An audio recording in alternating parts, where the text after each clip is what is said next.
சென்னை துறைமுகம் மதுரவாயல் விரைவு சாலை திட்டம் பாதியில் நிறுத்தப்பட்டது குறித்து பதிலளிக்க தமிழக அரசுக்கு நோட்டீஸ் அனுப்ப உயர்நீதிமன்றம் உத்தரவிட்டுள்ளது.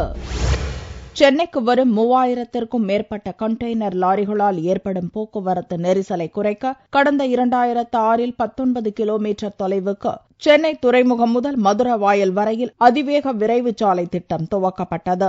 1200 கோடி ரூபாய் மதிப்பீட்டில் பணிகள் துவங்கின. கோயம்பேடு வரையில் கூவ கரையோரம் 120 தூண்கள் அமைக்கப்பட்டு 30% பணிகள் முடிவடைந்த நிலையில் 2012 இத்திட்டம் நிறுத்தப்பட்டது. கூவத்தின் ஆற்றங்கரையில் தூண்கள் அமைக்காமல் ஆற்றுக்குள் தூண்கள் அமைக்கப்பட்டுள்ளதாக தமிழக அரசு குற்றம் சுமத்தியது. இந்நிலையில் இத்திட்டம் தொடர தமிழக அரசு ஒத்துழைக்க வேண்டும் என கோரி தேசிய நெடுஞ்சாலைத்துறை சார்பில் சென்னை உயர்நீதிமன்றத்தில் வழக்கு தொடரப்பட்டது. இவ்வழக்கு சென்னை உயர்நீதிமன்ற தலைமை நீதிபதி R.K. அகர்வால் முன்பு திங்களன்று விசாரணைக்கு வந்தபோது தமிழக அரசு வரும் 19ஆம் தேதிக்குள் பதிலளிக்க நீதிபதி உத்தரவிட்டார். மாண்புமிகு முதன்மை அமர்வு நீதிமன்றம் தமிழ்நாடு அரசாங்கம் வருகின்ற 19/8 அன்று தவறாமல் அவர்களுடைய நிலைப்பாட்டை பதிலுரையில் தெரிவிக்க வேண்டும் என்று கூறியிருக்கின்றார்கள்.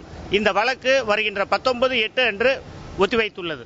இத்திட்டத்தை மீண்டும் தொடர வேண்டும் என்று பொதுநல வழக்கம் தொடரப்பட்டுள்ளது. இதன் ஒப்பந்த நிறுவனம் தேசிய நெடுஞ்சாலைத்துறையிடம் இதுவரை நடந்த பணிகளுக்காக நஷ்ட ஈடு தரக்கோரியுள்ளது என்பதும் குறிப்பிடத்தக்கது.